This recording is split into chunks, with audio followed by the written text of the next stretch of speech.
Welcome everyone to the final episode of our little journey here, which is about if GTA tracks could work in simulators. The base idea is this: someone looks at some of these tracks and be like, okay, I want to turn this into a circuit, into like Automobilista, R-Factor 2 or Assetto Corsa. There are already circuits out there which are basically just either ported from other simulators or just recreated based on what is in either simulators or arcade racers. So looking at a GTA circuit and be like, I want this in my simulator is not out of the question. It can be done, I think, and this series is about to see if it would be a possibility or not, or if it would be as easy as some would think. Now, don't get me wrong, I don't have knowledge over anything like that. I don't know how to port a track from a simulator to a simulator, and I certainly have no idea how to port GTA's map or anything that was created on it into another game. But that doesn't stop me from thinking and visioning stuff. So the first two episodes were just that. The first one was about my circuits, to see if they would work in any other simulator or any other racing game. The second one was about circuits that were either inspired or straight out just wanted to be a real life track in GTA. Now, the first two episodes were a good, solid build up for this one, and straight out of the box, the first circuit that I'm showing you guys is made by a Japanese creator, most likely, because GTA is like, okay, we don't show off the name of the track whatsoever in the game, and yeah, that's unfortunately some region specific bullshit in the game. So unfortunately right now I have no idea what the name of the circuit is, but I can tell you this: even with the limitations of GTA, which means that the cars are automatic, you cannot change the gears, you cannot really have full control over the car, and the interior shot is very weird, I can just say that this circuit would be a banger. Just looking at the layout, there are two really satisfying corners. The pit lane is somewhat okay, but it could have some tweakings done, and overall the bumps and the elevation changes are something that I absolutely love on this circuit. The layout itself is different enough to not feel the same, even if it would port different circuits from the same area of the map. And that is one thing that we have to keep in mind. We are not porting over, if someone would actually try to port some of these circuits into a simulator, we are not porting over the entire map. We are just porting over the layout, and the creators can have full control over whatever they want to build around the circuit. Well, here's one thing that we have to keep in mind. Not everything that's being created for GTA would work in any other simulator. And I'm not talking about, oh, it's way too different from a normal circuit, or like the AI could not handle it.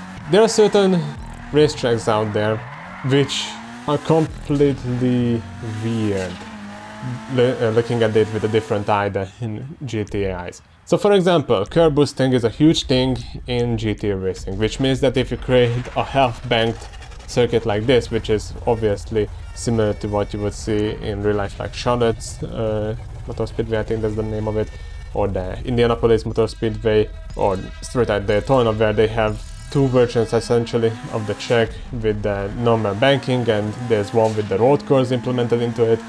This circuit right here is based on that idea. You have a banking around the track and you have a road course in it, and while the entire thing is built, like the banking is already built on the outside and all that stuff, this track I think wouldn't fit well into a simulator. This is very similar to, I think, like what you would see in in the Indy race, but it's just way too flat, I think, and it wouldn't work that nicely.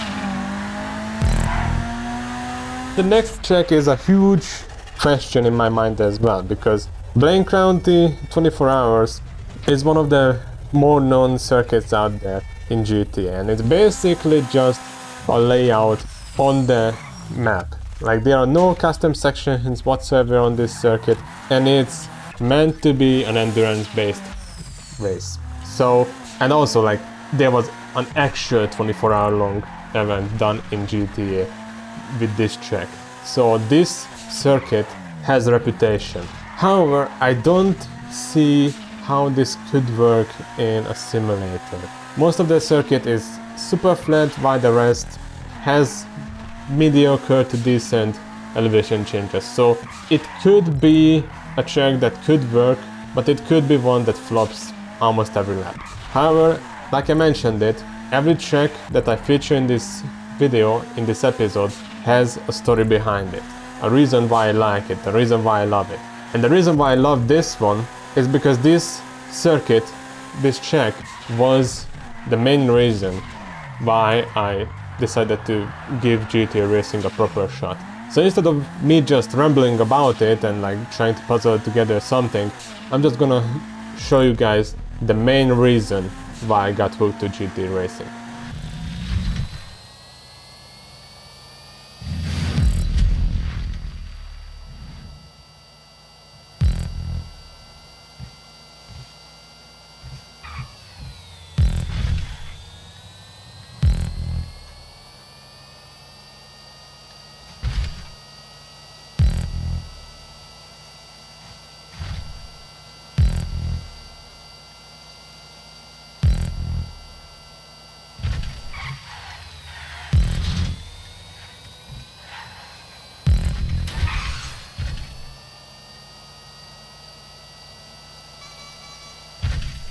Benimi, I'm coming. Nope. Go wide on the left, right-hander.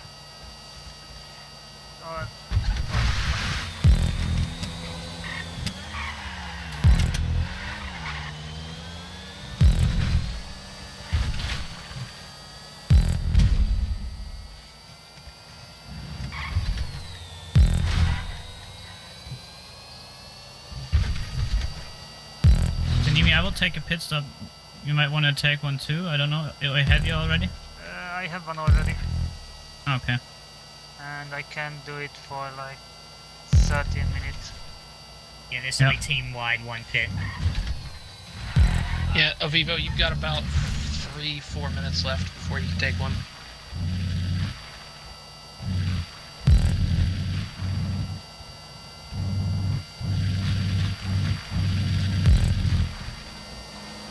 Just let me know so I can keep a timestamp. Yeah, he just did it. Right now.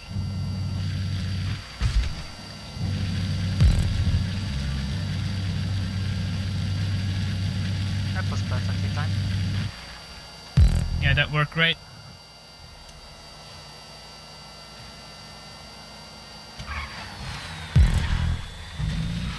Looks like Smithy made a mistake. Baron made a mistake. Doom just left me.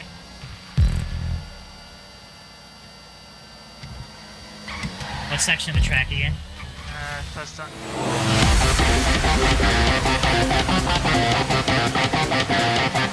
It's time for our segue.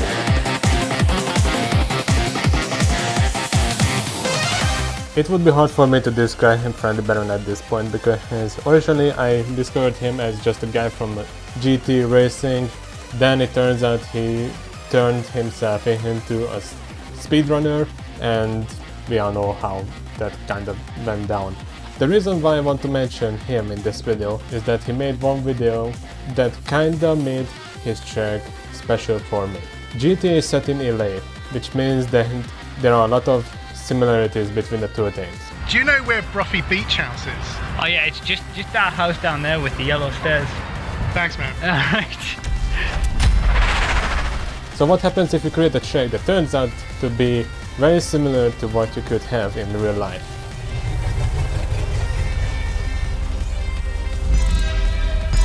This is a lap around a GTA racetrack in real life.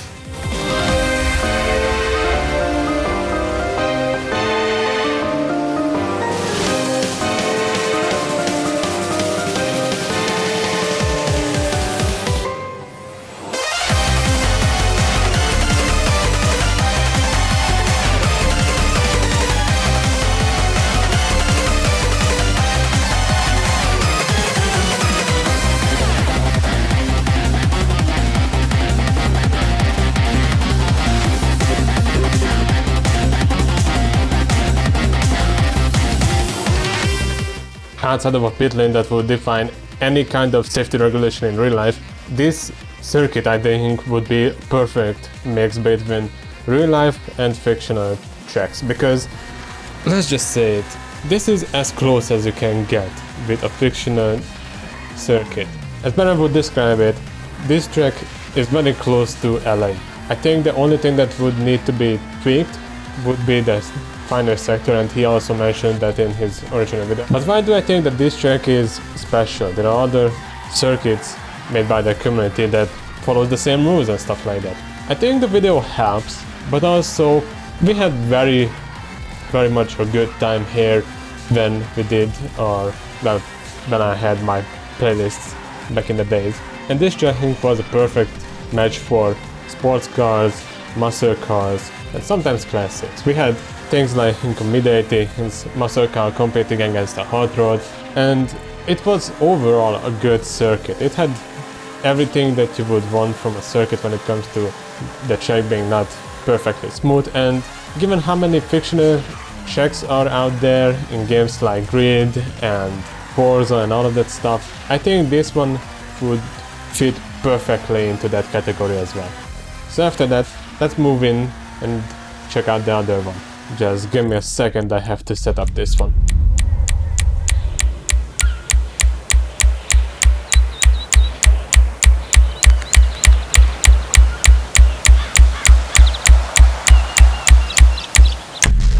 Lovely, right?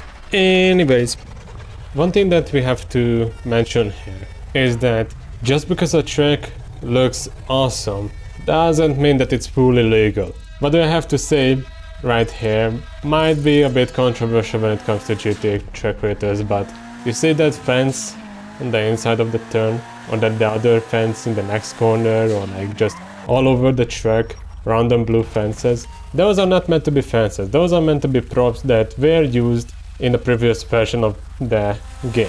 However, these props most likely not been there for a good reason. In the previous videos I mentioned that there are tools for GTA track creators to make that track more lively, and by that I don't just mean that they can use different checkpoint placements, change the size of the checkpoint, or remove any kind of utility props from the world. They also sometimes have access to props that you would usually not have access to, and when there's a certain patch coming out for the game, that sometimes ruins this whole experience for the track, and something that can go from looking amazing can turn into something that has blue fences all over the track. This doesn't mean that tracks that like looked amazing previously will look shit right now, because it all comes down to the creators if they want to patch it out themselves and replace the props as soon as they want it or not. In certain cases there were times when the creators had to, well, not had to, they just simply waited about a month before enough people were talking about the tracks being unraceable, and that's when they actually fixed it. So it all comes down to how the creators treat their tracks. And this is one thing that you have to keep in mind. It's not always guaranteed that one track that you looked at it will be absolutely fine when you test it. In this case, both of the tracks that I mentioned, the first one being done by BLK, and I'm not gonna refer to him as Black. BLK creates awesome tracks. His style is mostly create custom track and without like any implementation of real life roads or like in-game roads, but he sometimes spice it up. The one that I mentioned in this video is my absolute favorite, and it's almost made it into my own GTA event. Only problem was that the track was too short for our base lap times that we wanted for lap by lap. But the next one that I'm showing here is absolutely amazing. I love this one. This actually made it into the event, and it just, I absolutely love it. The way the corners flow into each other, the fact that this layout was done at the docks and it actually doesn't feel that flat. It is just refreshing to look at it and be like, yeah, not many stuff like this happens in this area. So I'm glad that this one exists. Unfortunately, this circuit has one problem, and that is that there's one thing in the middle that nobody can remove, and that is a toll booth. And if someone would port this over to the mentioned simulators in this video, it's most likely gonna be the first thing that they remove. Unfortunately, I looked at so many other circuits in the past that I absolutely love, and one thing that always comes back is that without modifications there are very few circuits that you could move from this game into another one. And the reasons sometimes are not that obvious why changes will be made. In most cases, the reason why people don't create pit lanes in a GTA circuit is that they don't feel like that the circuit itself needs one. You can always just respawn. And that is the problem in some of the circuits that you come across. When they actually create a pit lane, it's either way too long, not close to the start-finish straight, or it's just way too complicated. And it all comes down to the limitations of the game. If you have the mentioned tool, again, I'm not gonna refer to it like specifically or anything like that, you can change the size of the checkpoints, which means that you can just place the start-finish checkpoint in a straight and build a pit lane next to it, and once they come close to it, they get registered for the next lap. Leaving out a pit lane altogether, if you don't have a tool, is understandable. However, that means that your circuit will not be available for events from any other communities, because they will all want you to change up the circuit. And changing up the circuit, it can sometimes cause more troubles for those who already liked the circuit before. So it is a fine-tuning and a devilish play at the same time. The double standards that I mentioned previously, they double down once we are actually talking about events or just simple playlists.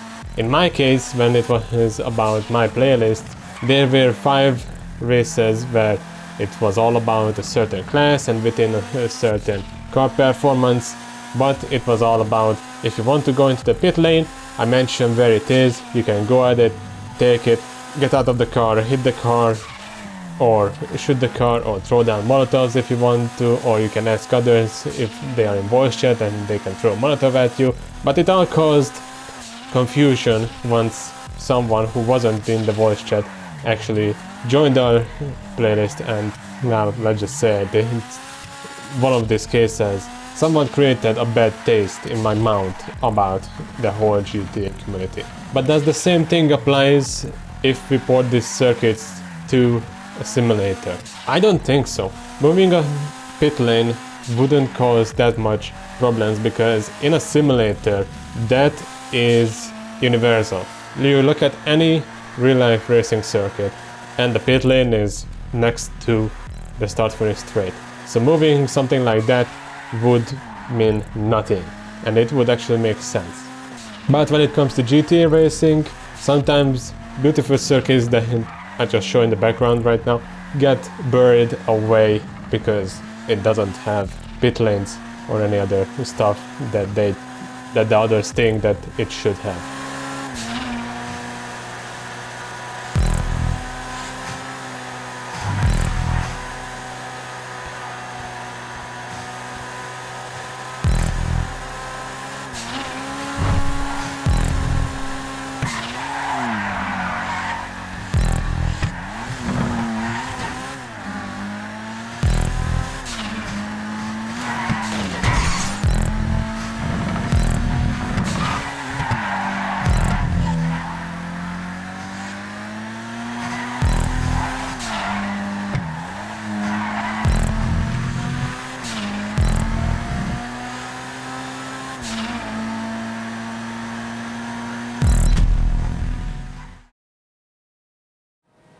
Oh, looks like there's a battle with Moose and... Oh, that's a crash! No! It's a crash. Oberchen got into the lead? Oh my goodness. Downer got out of the car. What's happening here? I have no idea. What's happening? City disconnected and Downer got out of the car. Oh He's standing next to no! it. That's City's car. Oh no! Oh my god. This is. Hang on. Oh my goodness. Can I give him? Can I? Yeah, give him your my- car. Give him your car. I'm gonna go tell him you don't have to pit after that.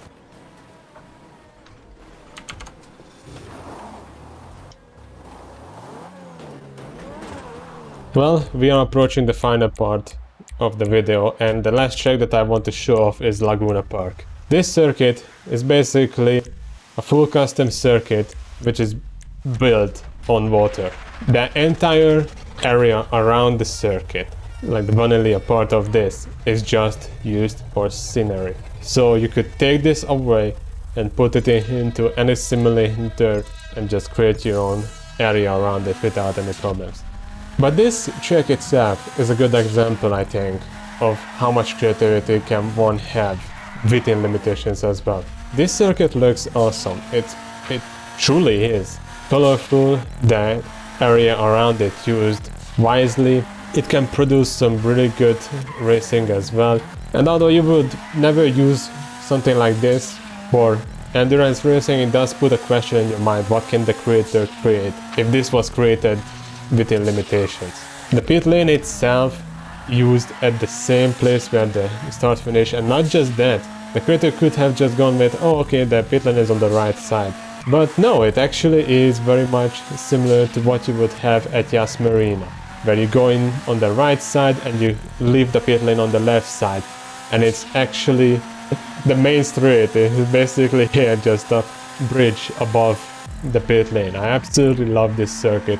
And after 3 episodes of trying to figure out if these circuits would, if the content that one can create in GTA would be good enough for a simulator, I absolutely have to say it, that the answer is yes. I think some of the circuits are better than what you would find in a full-priced arcade racer or simcade or whatever you want to call them. Some of these circuits are on the same quality or even better than any fictional track that I came across in Codemaster games or saw them in like ported versions of Gran Turismo racetracks. It actually tells you a good story of how creative some of these people can be. And even I, who don't like how the racing is handled in some of these communities, I cannot lie about how much I can thank this game and these communities. Some of the people who I met in my time of GTA, I still have contact with. Most of them I don't, but the very few that I hold them closely. Some of these people who I met in the past, thanks to GTA, I wouldn't think that it would last that long. But I'm actually thankful for once for GTA. And if anything, I hope you learned something from this series. Going back at this game, I first had no idea if I would actually find anything that would keep me coming back to this game, but now I had to realize it, that the game that I once loved for racing, but then left it because I was somewhat burned out of all of the bullshit around it, still has some potential. Even if it's not about the racing itself, the amount of creativity that some of these guys have should be noticed by others as well. And I haven't even mentioned all of the custom layouts that some of these people came up with for rallycross tracks and just overall dirt racing. The people in GTA communities, like GTA racing communities, even though the racing itself is something that you can only be good at, but it doesn't translate to other racing games, should be noted. These guys are creative, and they should deserve more than just a simple like on a track.